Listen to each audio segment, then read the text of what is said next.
नमस्कार सांग मैंने आपण मानु समस्त मो स्टोरी चैनल स्वागत। चलतु कहानी शुणा मितलो कथार गोटे के अच्छी भाग 84 पूर्व भाग जदि शुणी ना जल्दी जल्दी शुणी नियंतु। कहानी शुणी सारी सब्सक्राइब करियो केबे भूलिबेनी सांग माने।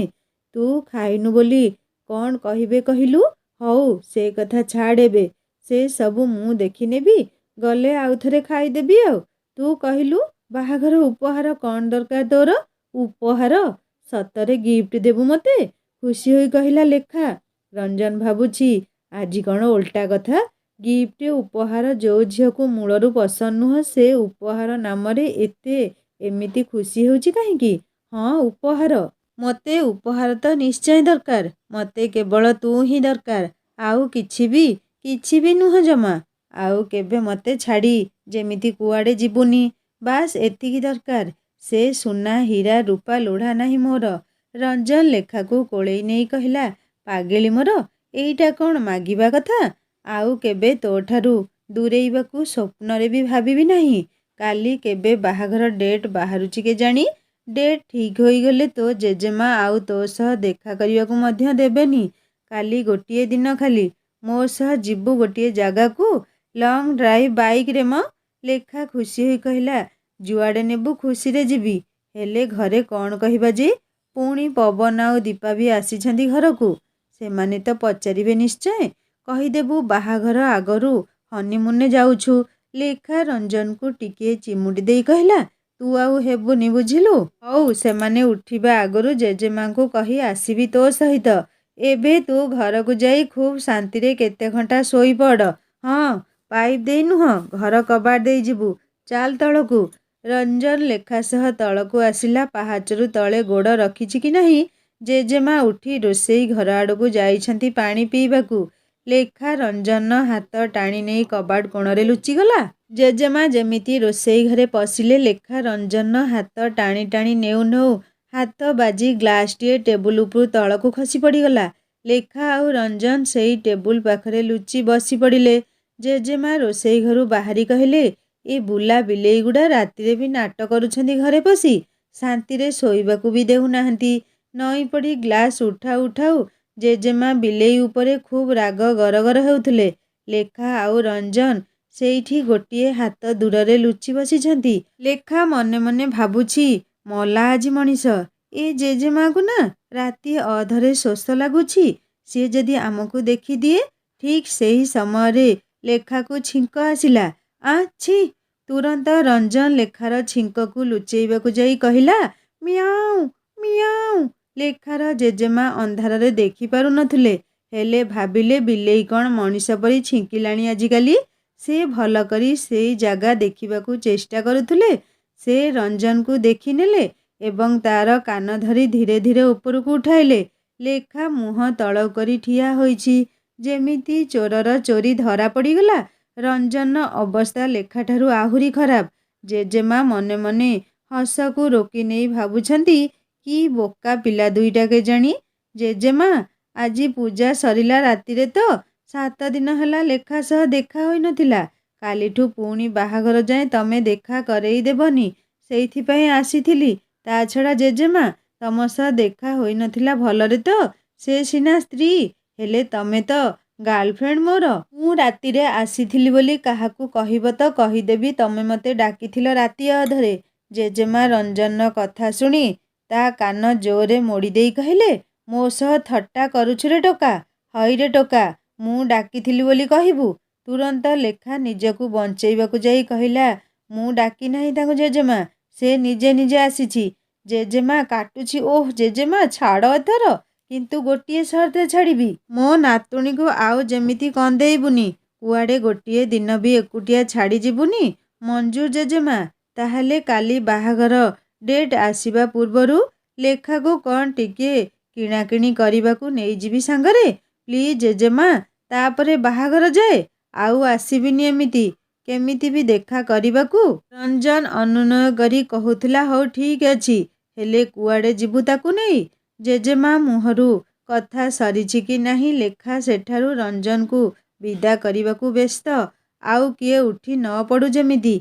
बड़ आपा कि बापा देखिले कौन भाबिबे जे। से कहिला तू जा एबे ताहले ଦୌଡ଼ି ଯାଇ ମୁଖ୍ୟ କବାଟ ଖୋଲି ଠିଆ ହେଲା। ଜେଜେମା ଶୋଇବାକୁ ଚାଲିଗଲେଣି? ଜେଜେମା ନାତୁଣୀ, ମୋତେ ବିଦା କରିବାକୁ ଏତେ ବ୍ୟସ୍ତ କାହିଁକି? ହଉ ହଉ, ମୁଁ ଚାଲି ଯାଉଛି। ହଁ, ସକାଳେ 5ଟାରେ ବାହାରି ରେଡ଼ି ହୋଇଥିବୁ। ହଁ ହଁ, ତୁ ଯା ଏବେ, ଆଉ କିଏ ଦେଖିବ ପୁଣି। ରଞ୍ଜନ ଲେଖା ଗାଲରେ ଚୁମାଟିଏ ଦେଇ ହସି ହସି କହିଲା, ଯାଉଛି ଏବେ ମୁଁ। ଚଣ୍ଡୀ କୋଉଠିକାର? ଭଗେଇବା ପାଇଁ ବ୍ୟସ୍ତ ହେଉଛି। ନ ଆସିଲେ ମୋ ଫଟୋ ଧରି ଲୁହ ଝରାଉଛି, ଆଉ ଆସିଗଲେ ଯା ଯା ହେଉଛି। ହଉ ଯାଉଛି ଲୋ ଚଣ୍ଡୀ। କେତେ ଡର ତୋର? ଆଉ ମୋ କପାଳ, ନିଜ ସ୍ତ୍ରୀକୁ ବି ରାତି ଅଧରେ ଚୋରଙ୍କ ପରି ଦେଖା କରିବାକୁ ଆସିବାକୁ ପଡ଼ୁଛି। ଲେଖା ବି ଟିକେ ଶାନ୍ତିରେ ନିଶ୍ୱାସ ମାରିଲା ସିନା, ହେଲେ ରଞ୍ଜନ ଯିବା ଦୁଃଖରେ ମନଟା ଟିକେ ଉଦାସ ହୋଇଗଲା ତାର। କବାଟ ବନ୍ଦ କରି ଫେରି ଆସିଲା ସେଇ ଛାତ ଉପର ରୁମ୍କୁ। ଶୋଇବାକୁ ଚେଷ୍ଟା କଲା। ପୁଣି ମନରେ କେତେ ଅନାବନା ଚିନ୍ତା ବସା ବାନ୍ଧିଲାଣି। କାଲି କୁଆଡ଼େ ଲଙ୍ଗ ଡ୍ରାଇଭରେ ନେଇଯିବ ମୋତେ। ପୁରାପୁରି ପାଗଳ ଏଇ ରଞ୍ଜନଟା। ଜେଜେମା କ'ଣ ଭାବିଥିବେ ତାକୁ? ଆହୁରି ବଦମାସ, ଜେଜେମା ସହ ମସ୍ତି କରୁଛି। ଆଖିକୁ ବହୁତ ରାତି ପରେ ଆଜି ସୁଖ ନିଦ୍ରା କିଛି ଛୁଇଁ ଛୁଇଁ ଯାଉଛି ଯେମିତି। ସକାଳେ ଯିବାକୁ ତ ପଡ଼ିବ। ସେ ଶୋଇଗଲା ନିଶ୍ଚିନ୍ତ ହୋଇ। ରଞ୍ଜନ ଘରକୁ ଫେରି ପୁଣି ପଛ ଗେଟ୍ ଦେଇ ଘରେ ପଶି ନିଜ ରୁମ୍କୁ ଶୋଇବାକୁ ଗଲା। ଖଟ ତଳକୁ ଅନେଇ ଦେଖିଲା ଖାଇବା ପ୍ଲେଟ୍ ନାହିଁ। ହେ ଭଗବାନ! ମା ତାହେଲେ ଆଉ ଥରେ ତାକୁ ଦେଖା କରିବାକୁ ଆସିଥିଲେ। ସେ ହିଁ ପ୍ଲେଟ୍ ନେଇଯାଇଛନ୍ତି। ଖରାପ ଭାବିଥିବେ ମା ବୋଧହୁଏ। ହେଲେ ବି ସେ ଶୋଇଗଲା ଶାନ୍ତିରେ ଏବେ। ସବୁ ଚିନ୍ତାର ଅବସାନ ପରେ ମନଟା ପୂରାପୂରି ହାଲକା ଲାଗୁଛି ଆଜି। ସକାଳେ ମା'ଙ୍କୁ କ'ଣ କହି ଯିବ ବୋଲି ଭାବି ଭାବି ଶୋଇପଡ଼ିଲା। ଭୋର 5ଟା ବାଜିବାକୁ ଆହୁରି ସମୟ ଅଛି। ରଞ୍ଜନ ଗାଧେଇ ପଡ଼ି ପୁରା ହିରୋ ପରି ରେଡ଼ି ହୋଇଗଲା। ରୁମ୍ରୁ ତଳକୁ ଗୀତଟିଏ ଗୁଣୁଗୁଣୁ ହୋଇ ଆସି ଦେଖିଲା ମା ତାର ଗତକାଲିର ପୂଜା ଆସ୍ଥାନ ସଫା କରୁଛନ୍ତି। ଫୁଲ ପତ୍ର ରଖୁଛନ୍ତି ପାଣିରେ ପକେଇବାକୁ। ରଞ୍ଜନକୁ ଏମିତି ରେଡ଼ି ହୋଇଥିବା ଦେଖି ପଚାରିଲେ, ବାବୁ, ଏତେ ସକାଳେ କୁଆଡ଼େ ଯିବୁ ତୁ? ରାତିରେ ଭଲରେ ଶୋଇନୁ, ପୁଣି ଏତେ ସକାଳେ ଉଠି ପଡ଼ିଲୁଣି। ରଞ୍ଜନ ନିଜ ମା'ଙ୍କର ଖୁବ୍ ନିକଟକୁ ଯାଇ କହିଲା, ମା, ମୁଁ ଭାବୁଥିଲି ଲେଖାକୁ ନେଇ ତାର କ'ଣ ଦରକାର ବାହାଘର ପାଇଁ କିଣେଇ ଦେଇଥାନ୍ତି ବୋଲି। ନା ନା ନା, କିଛି ଦରକାର ନାହିଁ। ଲେଖା ବି ଯିବ ତୋ ସହ? ହଁ, ସେ ହିଁ କହିଛି। ଏତେ ସକାଳ, ମୁହଁକୁ ମୁହଁ ଦିଶୁନି। ଗାଡ଼ି ନେଇ ଯିବୁ ନିଶ୍ଚୟ। ରଞ୍ଜନ ମା'ଙ୍କ ମନରେ ଭୟ ପଶିଯାଇଛି। ସେ କ'ଣ କରିବେ? ଯୋଉ କଷ୍ଟ ସେ ପୁଅ ବିନା ପାଇଲେଣି, ଆଉ ଏବେ ସେ ଖୁବ୍ ସାବଧାନ ଏସବୁ ବିଷୟ ପ୍ରତି। ରଞ୍ଜନ ବାପା ତୁରନ୍ତ ଉଠି ଆସି କହିଲେ, ହଉ ତୁ ଯାରେ ବାପା। ଟିକିଏ ଦେଖିକରି ଯିବୁରେ ଧନ। କାର୍ଟା ନେଇ ଯା ନହେଲେ। ନା ନା ବାପା, ମୁଁ ବାଇକ୍ ନେଇ ଯିବି। ଯିବା ପୂର୍ବରୁ ପୁଣି ଥରେ ତା ମା'ଙ୍କର ହାତ ଧରି କହିଲା, ମୋର କିଛି ହେବନି ଆଉ ମା, ତମେ ବ୍ୟସ୍ତ ହୁଅନି। ତମ ଗେହ୍ଲେଇ ବୋହୂର ବି କିଛି ହେବନି। ମୁଁ ସାବଧାନେ ଯିବି ଆଉ ଆସିବି। ରଞ୍ଜନ ବାହାରିଗଲା ବାଇକ୍ ନେଇ। ତମେ ଛାଡ଼ିଦେଲ ନା? ମୋତେ ଖୁବ୍ ଭୟ ହୋଇଯାଇଛି। ତମେ ଚିନ୍ତା କରନି। ଯାହା ଦୁଃଖ ଦେବା କଥା ଭଗବାନ ଦେଇ ସାରିଲେଣି। ତା ଛଡ଼ା ବାବୁ କ'ଣ କିଛି କିଣିବା ପାଇଁ ଲେଖାକୁ ସାଙ୍ଗରେ ନେଇ ଯାଉଛି ବୋଲି ଭାବୁଛ? ଉହୁଁ, ଅଲଗା କିଛି ପ୍ରୋଗ୍ରାମ ଅଛି ସେମାନଙ୍କର। କାଲି ରାତିରେ ବୋଧହୁଏ ପ୍ଲାନ୍ ହୋଇସାରିଛି। ଲେଖା ରେଡ଼ି ହୋଇ ତମ ପୁଅ ରାସ୍ତା ଦେଖୁଥିବ। ମନା କଲେ କ'ଣ ଭଲ ଲାଗିବ? ଯିବାକୁ ଦିଅ ଦୁହିଁଙ୍କୁ। ପିଲା ଦୁଇଟା ବହୁତ କଷ୍ଟ ପାଇଲେଣି। ତମେ ସବୁବେଳେ ତାର ସବୁ କଥାକୁ ସମର୍ଥନ କରୁଛ। ଭଲ ମନ୍ଦ ତ ଟିକେ ଭାବ। ମୋ ପୁଅ ଆଜିଯାଏ ସେମିତି କିଛି କରିନି କି କରିବନି। ମୋ ପୁଅ ଖୁବ୍ ସମଝଦାର। କୋଉଠି କ'ଣ କରିବାକୁ ପଡ଼ିବ ସେ ଭଲରେ ଜାଣିଛି। ବୁଝିଲ ଶ୍ରୀମତୀଜୀ? I am proud of my son. ହଁ ହଁ, ମୋ କଥା କିଏ ଶୁଣୁଛି ଯେ? ନା ବାପ ନା ପୁଅ। ଲେଖା କେତେବେଳୁ ରେଡ଼ି ହୋଇ ରଞ୍ଜନ ପାଇଁ ଅପେକ୍ଷା କରିଛି। ଅନ୍ୟମାନେ ବିଛଣା ଛାଡ଼ି ନାହାନ୍ତି। ରଞ୍ଜନ ଲେଖାର ଘର ଆଗରେ ଗେଟ୍ ପାଖରେ ହର୍ଣ୍ଣ ବଜେଇ ଚାଲିଛି। ଲେଖା ବାହାରି ଆସିଲା, ତା ସହ ଜେଜେମା ମଧ୍ୟ। ଜେଜେମା କିଛି କହିବା ଆଗରୁ ରଞ୍ଜନ ଟିକେ ମଜା କରିବା ପାଇଁ କହିଲା, ବାଃ ଜେଜେମା, ତମେ ବି ରେଡ଼ି ଆଜି? ଲେଖା ନ ଯାଉ, ତମେ ଆସ ବୁଲି ଆସିବା। ତମକୁ ଗୋଟିଏ ଖୁବ୍ ଭଲ ଜାଗାକୁ ନେଇଯିବି। ଲଙ୍ଗ ଡ୍ରାଇଭରେ ମ। ବଗୁଲିଆଟା ତ ଆଉ। ଶୁଣ ବାପା, ସନ୍ଧ୍ୟା ହେବା ପୂର୍ବରୁ ଘରକୁ ଫେରି ଆସିବ। ହଁ, ଗାଡ଼ି ସାବଧାନରେ ଚଲେଇବୁ। ବେଶୀ ସ୍ପିଡରେ ନୁହଁ, କହିଦେଉଛି ମୁଁ। ହଉ ତୁ ଯା ମା, ଯା ଗାଡ଼ିରେ ବସ, କହିଲେ ଜେଜେମା। ଲେଖା ବାଇକ୍ରେ ବସିବା ପାଇଁ ଗଲାବେଳକୁ ରଞ୍ଜନ ତାକୁ ଅନେଇ ମୁରୁକି ମୁରୁକି ହସିବାରେ ଲାଗିଛି। ଏଇ, କ'ଣ ପାଇଁ ମୋତେ ଦେଖି ହସୁଛୁ ଏମିତି? ମୋ ମୁହଁରେ କ'ଣ ଲାଗିଛି କି? ହଁ ଲାଗିଛି ନା, ସେଇଥିପାଇଁ ତ ହସୁଛି। ଲେଖା ନିଜ ମୁହଁରେ ହାତ ବୁଲେଇ ଆଣି କହିଲା, କାଇଁ କିଛି ନାହିଁ ତ।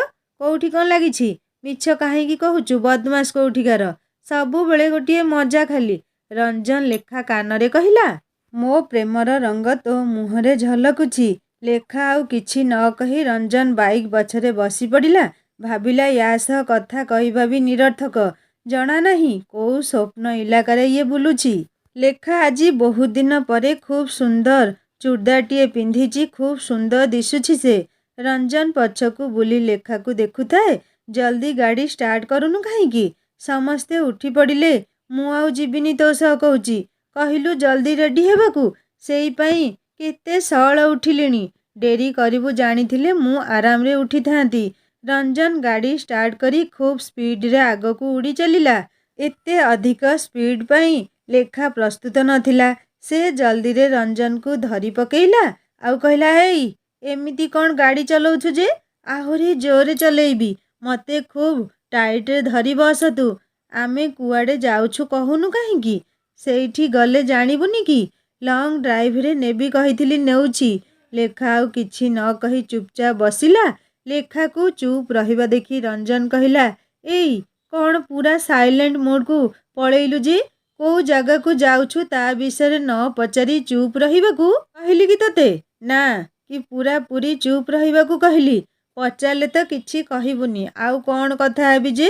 କିଛି ନାହିଁ କହିବାକୁ ତାହେଲେ। ବାଇକ୍ ମିରର ଲେଖାକୁ ଦେଖି ରଞ୍ଜନ କହିଲା, ତୁ ଚାଲ ନା ଆଗ। ହସି ଦେଇ କହିଲା ଲେଖା।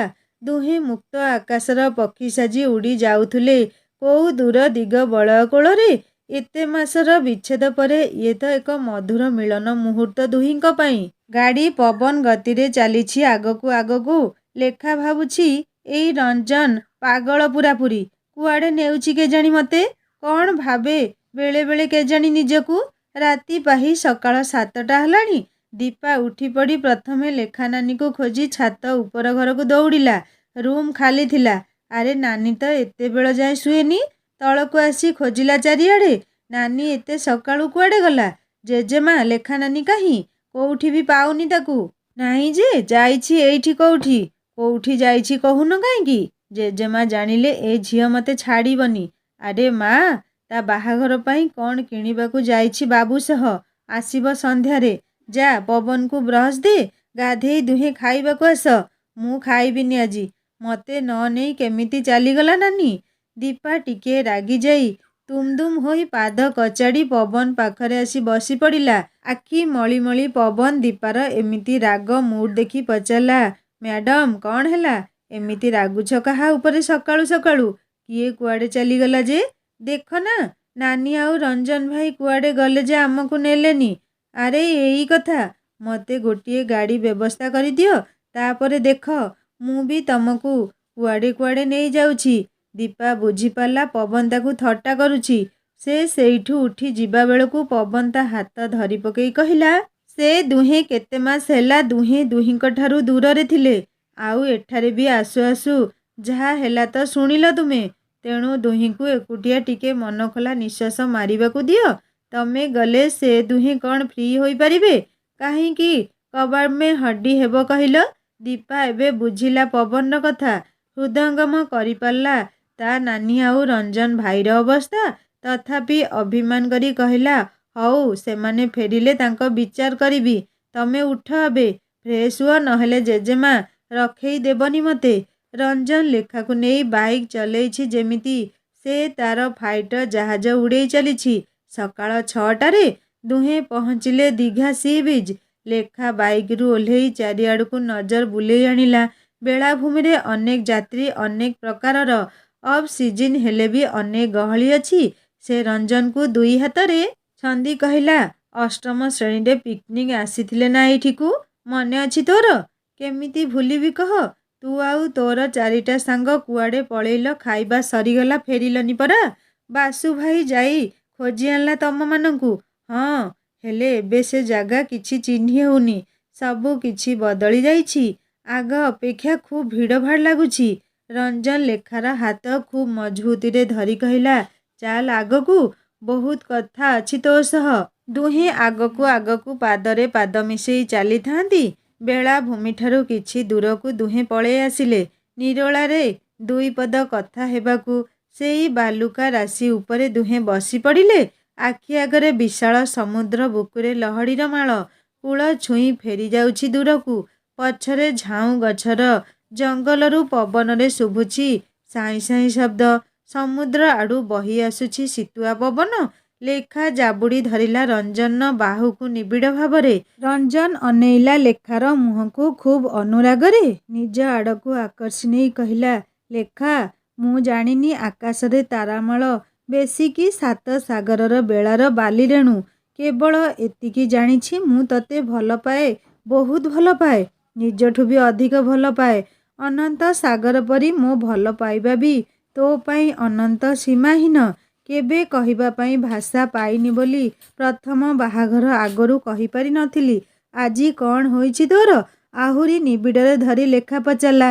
ହଁ ଲେଖା, ଯେବେଠୁ ପ୍ରେମ ଭଲ ପାଇବା କ'ଣ ବୋଲି ଜାଣିନଥିଲି, ସେବେଠୁ ବୋଧହୁଏ ତତେ ଭଲ ପାଉଛି।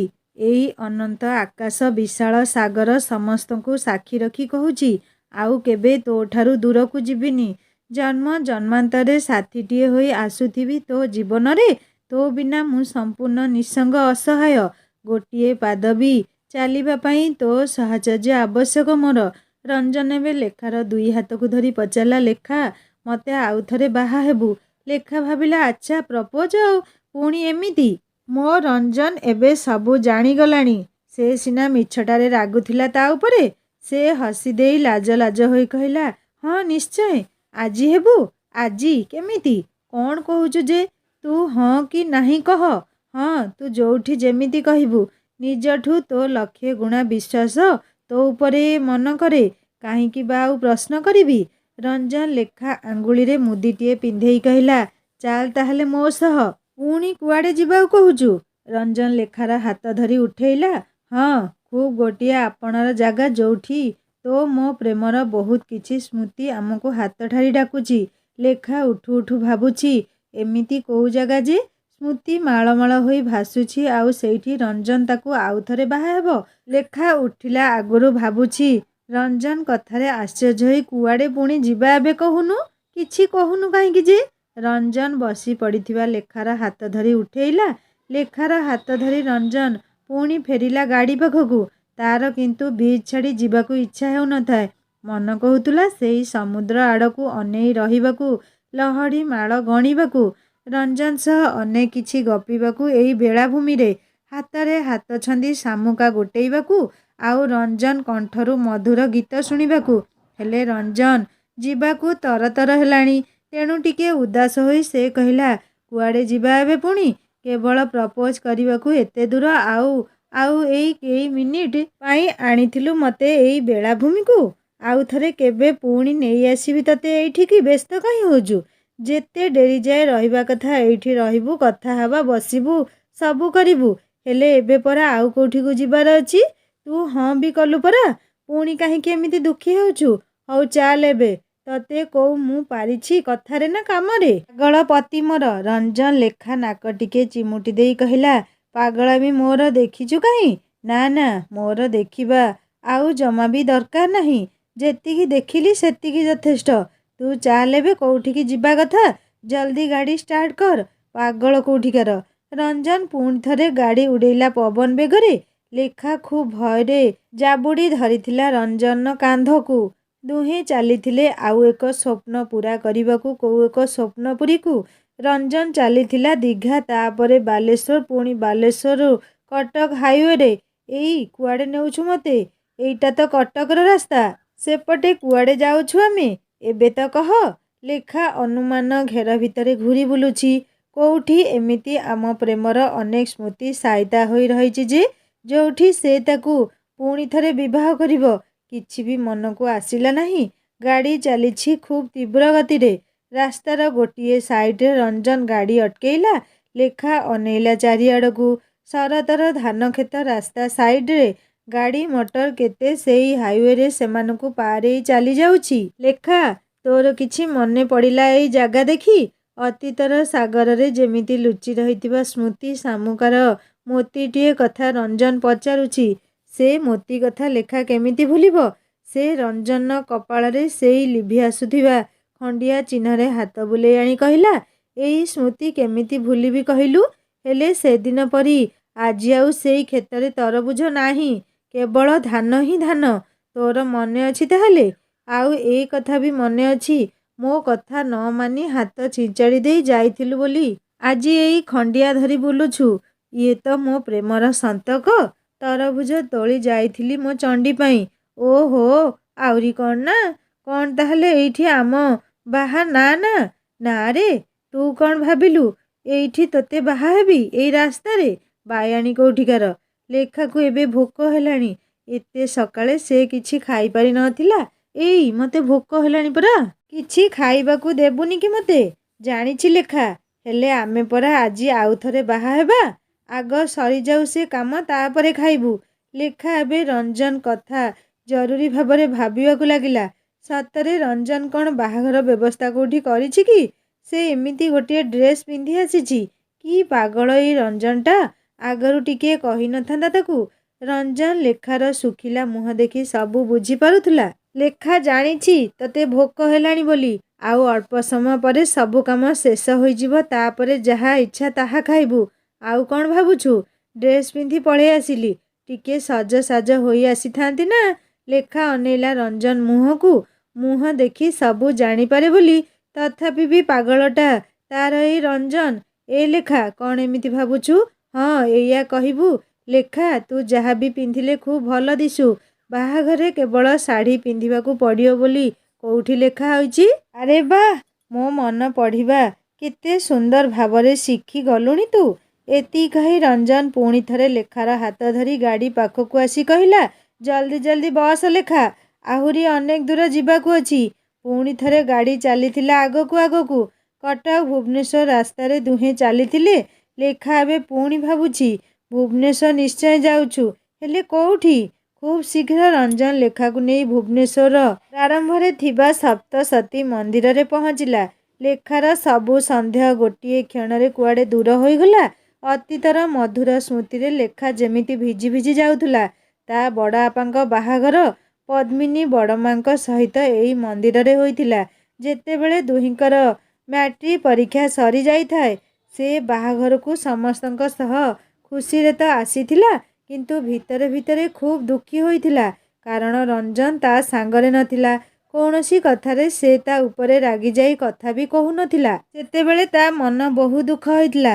ସେ ଏଇ ସପ୍ତଶତୀଙ୍କୁ ପ୍ରଣାମ କରି କହିଥିଲା, ମା, ରଞ୍ଜନ ଏଇଠି ଥିଲେ କେତେ ଭଲ ହୁଅନ୍ତା ସତେ। ଆଉ ସେ ଯେବେ ପ୍ରଣାମ କରି ଉଠି ବୁଲି ଦେଖେ ତ ଆଗରେ ଠିଆ ହୋଇଥିଲା ତା ରଞ୍ଜନ। ଆଉ ସେଦିନ ସେ ଏତିକି ଖୁସି ବି ହୋଇଥିଲା। ଲମ୍ବା ଲେହେଙ୍ଗା ପିନ୍ଧି ପଡ଼ି ଯାଉ ଯାଉ ନିଜକୁ ସେ ଆବିଷ୍କାର କରିଥିଲା ରଞ୍ଜନର ବାହୁରେ। ସେଇ ମୁହୂର୍ତ୍ତ ବୋଧହୁଏ ଥିଲା ଚିର ମଧୁମୟ କ୍ଷଣ ତା ପାଇଁ। ସେ ଖୁବ୍ ଖୁସିରେ ଜୁଆରିଆ ନଦୀ ପରି ଖୁସିରେ ଫୁଲି ଉଠିଥିଲା ସେଦିନ।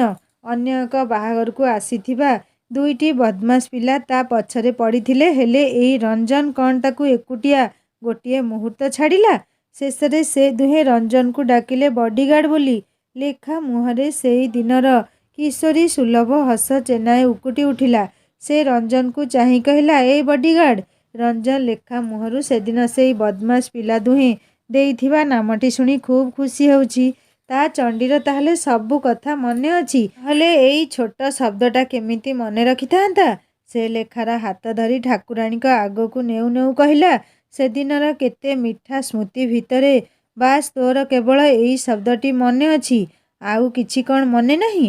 ସବୁ ମନେ ଅଛି ମୋର, ମୁରୁକି ହସି କହିଲା ଲେଖା। ଲେଖା, ସେଦିନ ତୁ ମୋତେ କ'ଣ କହିଥିଲୁ? ଏଇ ଠାକୁରାଣୀ ଖୁବ୍ ପ୍ରତ୍ୟକ୍ଷ ଦେବୀ, ଯାହା ମାଗିଲେ ସଙ୍ଗେ ସଙ୍ଗେ ଦେଇ ଦିଅନ୍ତି। କାରଣ ତୁ ମୋତେ ସେଇ ବାହାଘରେ ଦେଖିବାକୁ ଚାହୁଁଥିଲୁ। ଆଉ ମାଆଙ୍କୁ କହିଥିଲୁ ରଞ୍ଜନ ଏଇଠି ଥାଆନ୍ତା କି? ଆଉ ମୋତେ ସଙ୍ଗେ ସଙ୍ଗେ ଆଖି ଆଗରେ ପାଇଥିଲୁ। ମୋତେ କହିଥିଲୁ ଯାହା ଦରକାର ମାଗିନେ। ତତେ ସେଦିନ ମିଛରେ କହିଥିଲି ମୋର କିଛି ଦରକାର ନାହିଁ ବୋଲି, ହେଲେ ମୁଁ କିଛି ମାଗିଥିଲି ସେଦିନ। ଲେଖା ଆଶ୍ଚର୍ଯ୍ୟ ହୋଇ ଭାବୁଥିଲା, ସେଇ ଦିନ ବି ରଞ୍ଜନ ତା ମନ କଥା ଜାଣିପାରିଥିଲା। ହଁ, ସେ ମାଆଙ୍କୁ କହିଥିଲା ରଞ୍ଜନ ଏଇଠି ଥିଲେ କେତେ ଭଲ ହୁଅନ୍ତା। ଆଉ ଠାକୁରାଣୀ ଶୁଣିଥିଲେ ତୁରନ୍ତ। ସେ ରଞ୍ଜନକୁ ବି ନିଜ ପାଇଁ କିଛି ମାଗିବାକୁ କହିଥିଲା। ଲେଖା ରଞ୍ଜନ କଥାରେ ଯେମିତି ସେଇ ଦିନ ଭିତରେ ପରିଭ୍ରମଣ କରୁଥିଲା। ସେ ପଚାରିଲା, କ'ଣ ମିଛ କହିଥିଲୁ ମୋତେ? ରଞ୍ଜନ ଲେଖାର 2 ହାତ ଧରି କହିଲା, ମୁଁ ସେଦିନ ଠାକୁରାଣୀକୁ କିଛି ମାଗିନି ବୋଲି ସିନା ତତେ କହିଥିଲି, କିନ୍ତୁ ମାଗିଥିଲି କିଛି। କିଛି କାହିଁକି, ସବୁ କିଛି ମାଗିଥିଲି। ହଁ ଲେଖା, ମୁଁ ତାଙ୍କୁ କହିଥିଲି ମୋତେ ସାଥୀଟିଏ ରୂପରେ ଲେଖା ହିଁ କେବଳ ଦରକାର, ଆଉ ଦିନେ ତମ ଆଗରେ ଲେଖାକୁ ଜୀବନ ସାଥୀ କରି ନେଇଯିବି। ରଞ୍ଜନ ଟିକେ ଚୁପ୍ ରହି ପୁଣି କହିଲା, ଲେଖା, ଏଇ କଥା ସମୟ ସହିତ ମୁଁ ଭୁଲିଗଲି। ତତେ ଜୀବନ ସାଥୀ ରୂପରେ ମାଙ୍କ ଆଗରେ ଗ୍ରହଣ କରିପାରିଲିନି। ଭାବୁଛି ଯାହା କିଛି ଦୁଃଖ ବିଚ୍ଛେଦ ଅଘଟଣ ଘଟିଗଲା ସବୁ ଏଇ ପାଇଁ ତ ନୁହଁ। ମଣିଷ ମନ ବହୁତ କିଛି ଶଙ୍କା ଭିତରେ ଘୂରି ବୁଲେ ଯେତେବେଳେ ଅସହାୟ ହୁଏ। ରଞ୍ଜନ ଆଉ ଲେଖା ସମ୍ପର୍କର ମାପକାଠିରେ ଦୁହେଁ ବହୁତ କିଛି ପରୀକ୍ଷା ଦେଇ ସାରିଲେଣି। ମନରେ ଅନେକ ଆଶଙ୍କା ଆସିବା ବି ସ୍ୱାଭାବିକ କଥା। ଲେଖା ରଞ୍ଜନ କଥା ଶୁଣି କହିଲା, ତୁ ଏ କଥା ମୋତେ କେବେ କହିନୁ କାହିଁକି? କହିଲି ପରା, ଭୁଲି ଯାଇଥିଲି, ଧ୍ୟାନ ହିଁ ନଥିଲା। ଆଉ କେତେ ପୁରୁଣା କଥା ହେଲାଣି। ସେଇଥିପାଇଁ ତ ଆଜି ଆଣିଛି ତତେ ଏଇଠିକୁ। ବହୁ ସାଧାରଣ ଆଉ ନିଡ଼ାମ୍ବର ସହକାରେ ମାଙ୍କ ଆଗରେ ତତେ ପୁଣି ଥରେ ଜୀବନ ସାଥୀ ରୂପେ ଗ୍ରହଣ କରିନେବି। ମନ୍ଦିର ପୂଜକ ନନା ଏ ଦୁହିଁଙ୍କୁ ଦେଖି ପଚାରିଲେ, ତମ ଦୁହିଁଙ୍କ ନାମରେ ପୂଜା ହେବ କି? ପୂଜା ବି ଆଉ ବିବାହ ବିଧି ବି? ନନା ଅଡ଼ୁଆରେ ପଡ଼ିଲେ, ଏମାନେ ତ ପୂର୍ବରୁ ବିବାହିତ, ପୁଣି ଥରେ କ'ଣ ପାଇଁ ବାହା ହେବେ? ହଁ ନନା, ଆମେ ଆଉ ଥରେ ବିବାହ ମାଙ୍କ ଆଗରେ କରିବାକୁ ଚାହୁଁ। ଲେଖା ଚିହ୍ନିଲା ତାଙ୍କୁ। ସେଇ ନନା ଯିଏକି ତା ବଡ଼ବାପାଙ୍କ ବାହାଘର କରେଇଥିଲେ, ପଦ୍ମିନୀ ବଡ଼ମାଙ୍କ ବାପାଙ୍କ ସାଙ୍ଗ। ଲେଖା କହିଲା, ଅଜା, ମୋତେ ଚିହ୍ନି ପାରିଲ ନାହିଁ ବୋଧହୁଏ। ମୁଁ ସତ୍ୟବାନ ପଣ୍ଡାଙ୍କ ନାତୁଣୀ ହେବି। ତାଙ୍କ ଝିଅ ହେଉଛନ୍ତି ମୋ ବଡ଼ ମା। ଆଚ୍ଛା ମା, ତୁ ପଦ୍ମିନୀର ଝିଆରୀ ତାହେଲେ। ସେ କେମିତି ଅଛି ମା? ହଁ, ସେ ଭଲ ଅଛନ୍ତି ଅଜା। ଆଉ ଅଜା, ତମେ କେମିତି ଅଛ? ତମ ଦେହ ଭଲ ଅଛି? ହଁ ରେ ମା, ଆଉ ଭଲ କ'ଣ? ବୟସ ହେଲାଣି, ରୋଗ ବୈରାଗତ ଧୀରେ ଧୀରେ ଏ ଦେହ ଭିତରେ ଆସ୍ଥାନ ଜମେଇବା ଆରମ୍ଭ କଲେଣି। ହଉ ମା, ସେ କଥା ଛାଡ଼େ। ଦିନ 3ଟା ଯାଏଁ ଆଜି ଖୁବ୍ ଶୁଭବେଳା ଅଛି। ସେଇ ସମୟ ଭିତରେ ତମ ଦୁହିଁଙ୍କ ବିବାହ ହୋଇଗଲେ ଭଲ ହେବ। ଆଉ ସେଇ ମୁହୂର୍ତ୍ତରେ ଅଜା ବିବାହ କାର୍ଯ୍ୟ ଆରମ୍ଭ କରିଥିଲେ। ସପ୍ତସତୀ ଦେବୀଙ୍କ ଆଗରେ ରଞ୍ଜନ ପୁଣି ଥରେ ଲେଖା ମୁଣ୍ଡରେ ସିନ୍ଦୂର ପିନ୍ଧେଇଥିଲା। ନନାଙ୍କ ମନ୍ତ୍ରପାଠ ଆଉ କେଇଜଣ ଲୋକଙ୍କ ଆଗରେ ପୁଣି ଥରେ ରଞ୍ଜନ ଆଉ ଲେଖାର ବିବାହ ସମ୍ପନ୍ନ ହୋଇଥିଲା। ଦୁହେଁ ମାତାଙ୍କ ଆଶୀର୍ବାଦ ପାଇଁ ଖୁବ୍ ଭକ୍ତିରେ ହାତ ଯୋଡ଼ିଲେ। ଲେଖା ମନେ ମନେ କହିଲା, ମା, ଆଉ କିଛି ଯେମିତି ଦୁଃଖର ଝଲକ ବି ଆମ ଜୀବନରେ କେବେ ନ ଆସୁ। ବହୁତ କଷ୍ଟ ଦୁହେଁ ଦୁହିଁଙ୍କ ପାଇଁ ପାଇଲୁଣି। ଆଉ ନା ମା, ଏତିକି ଖାଲି କୃପା ରହିଥାଉ ଆମ ଉପରେ। ଏ ଦୁଃଖର ଅନ୍ତ ଏଇଠି ହେଉ।